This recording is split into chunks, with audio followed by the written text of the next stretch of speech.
وہ ہمارے پاس سے گزرے اور لوگ لوٹے سے وضو کر رہے تھے۔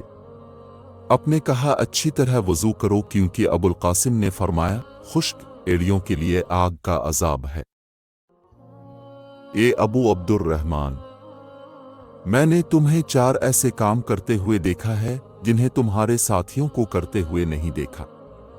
وہ کہنے لگے اے ابن جرج، وہ کیا ہے؟ ابن جرج نے کہا کہ میں نے طواف کے وقت آپ کو دیکھا کہ 2 یمانی رکنوں کے سوا کسی اور رکن کو آپ نہیں چھوتے ہو۔ دوسرے، میں نے آپ کو بستی جوتے پہنے ہوئے دیکھا، اور تیسرے، میں نے دیکھا کہ اب زرد رنگ استعمال کرتے ہو، اور چوتھی بات میں نے یہ دیکھی کہ جب آپ مکہ میں تھے لوگ ذی الحجہ کا چاند دیکھ کر لبیک پکارنے لگتے ہیں اور یہ حج کا احرام باندھ لیتے ہیں، اور آپ 8ویں تاریخ تک احرام نہیں باندھتے۔